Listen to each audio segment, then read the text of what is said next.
Halo semuanya, jumpa lagi dengan saya Hani Suryaningro. Masih semangat belajar kali ini? Kali ini kita akan belajar bersama tentang penyajian data berkelompok. Data berkelompok itu dapat disajikan dalam dua bentuk.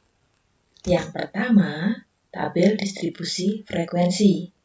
Dan yang kedua dapat disajikan dalam bentuk grafik. Di sini grafik dibedakan menjadi 3. Ada yang dalam bentuk histogram, ada yang berbentuk poligon frekuensi, dan ada yang berbentuk ogive. Tetapi pada kali ini kita hanya akan membahas tentang histogram dan poligon frekuensi. Sebelum kita membahas histogram, tentunya kalian harus dapat membedakan antara diagram batang dan histogram. Diagram batang itu pernah kalian pelajari pada saat SMP.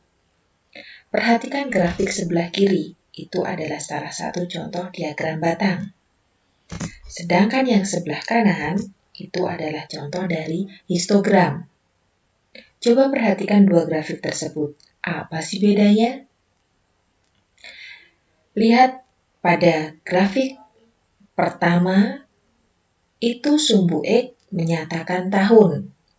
Di situ tahunnya sudah pasti. Yang pertama 2007, yang kedua 2008, ketiga 2009, dan keempat 2010. Sedangkan pada histogram, perhatikan, sumbu X itu menyatakan nilai. Di sini, tiap batangnya itu berbeda dengan diagram batang. Kalau diagram batang, tadi kan nilainya pasti, satu angka. Sedangkan pada histogram, satu diagram batang ini menyatakan suatu interval. Jadi batang pertama ini menyatakan interval 70,5 sampai 77,5. Di situ perbedaannya. Antara batang yang satu dengan batang kedua, pada diagram batang itu ada jaraknya. Sedangkan pada histogram, dia berhimpitan. Nah, sekarang bagaimana sih cara menyajikan histogram jika diketahui data berkelompok?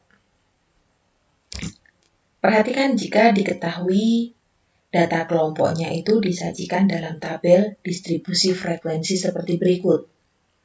Maka untuk mengubahnya dalam bentuk histogram, kita harus melalui beberapa langkah. Langkah yang pertama, itu menentukan tepi bawah dan tepi atas tiap kelas. Untuk menentukan tepi bawah dan tepi atas, otomatis tabel tersebut harus kita tambahkan 2 buah kolom di sebelah kanannya. Untuk kolom tepi bawah dan tepi atas. Di sini, tepi bawah itu dapat kita tentukan dari nilai batas bawah kelas dikurangi ketelitian data. Untuk ketelitian data itu ada ketentuannya. Jika data ini disajikan dalam bilangan bulat, ini kan 16 sampai 20, berarti kan itu bilangan bulat. Maka ketelitian datanya adalah 0,5. Tetapi jika bukan bilangan bulat, itu nanti berbeda lagi.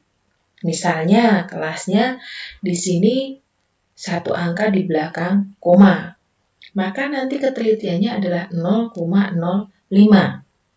Nah, karena di sini kita membahas ketelitian datanya 0,5, maka tepi bawahnya dapat kita peroleh dari batas bawah kelas dikurangi 0,5.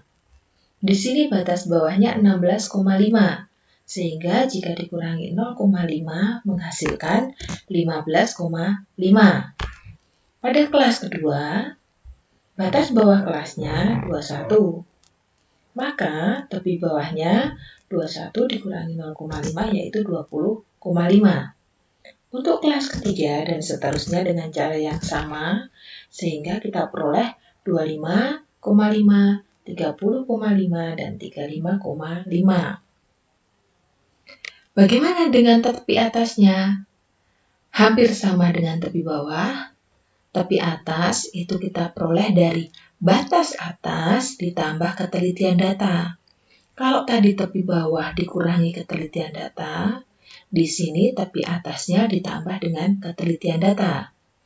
Nah, Kelas pertama, batas atasnya kan 20. Ditambah 0,5 berarti hasilnya 20,5.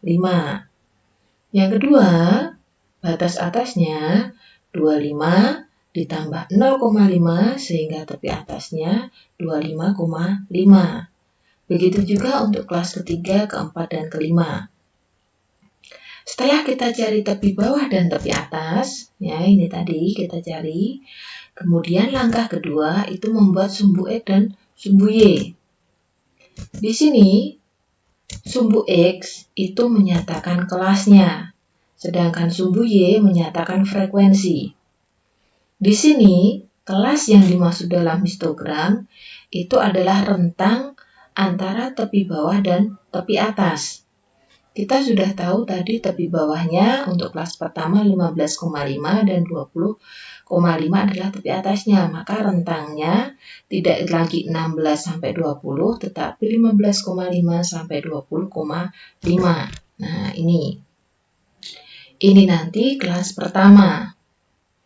Kemudian kelas kedua 20,5 sampai 25,5. Nah, karena sama, maka 20,5-nya cukup kita tulis sekali saja. Nah, bagaimana cara membuat batangnya? Kita lihat frekuensi. Kelas pertama, frekuensinya 9. Sehingga dari 15,5 sampai 20,5 kita buat batangnya setinggi frekuensi 9. Ya, seperti ini. Untuk kelas kedua, karena frekuensinya 5, maka cukup setinggi. Nah, seperti ini. Kelas ketiga sama, antara 25,5 sampai 30,5 dengan frekuensi 3. Kelas keempat dengan frekuensi 7. Dan kelas kelima dengan frekuensi 6. Mudah kan? Nah, ini adalah cara penyajian data berkelompok dengan histogram. Bagaimana kalau sekarang menyajikannya dalam bentuk poligon frekuensi? Biasanya, poligon frekuensi dengan histogram itu disajikan dalam satu grafik. Yang membedakan nanti adalah sumbu X-nya.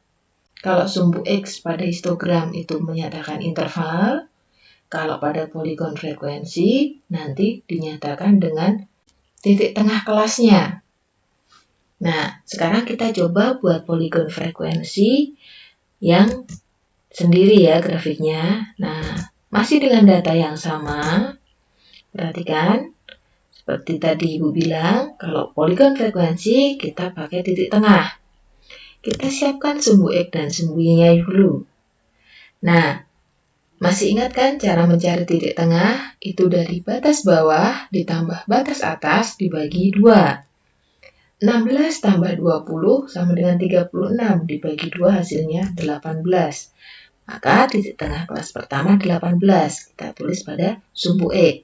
Ini nanti kelas pertama. Kelas yang kedua 21 sampai 25. Berarti 21 tambah 25 dibagi 2. 46 dibagi 2, 23. Untuk yang ketiga, keempat, dan kelima sama.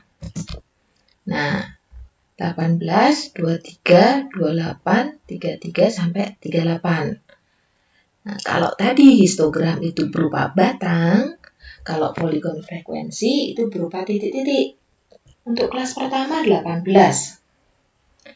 Nah, di titik 18 ini, di tengah 18 ini, kita tahu frekuensinya adalah 9. Maka nanti pertemuan dari sumbu Y 9 dengan sumbu X-nya 18. Nah, ini nanti titik pertama. Titik kedua, sumbu X-nya 23, frekuensinya 5. Ini titik kedua. Begitu juga titik ketiga, keempat, dan kelima. Nah, untuk poligon frekuensi, kita tinggal menggabungkan titik-titik tersebut. Titik 1, 2, 3, 4, 5. Jika kita tarik garis, hasilnya seperti ini. Nah, inikah yang dimaksud dengan poligon frekuensi. Mudah bukan? Cukup sampai di sini.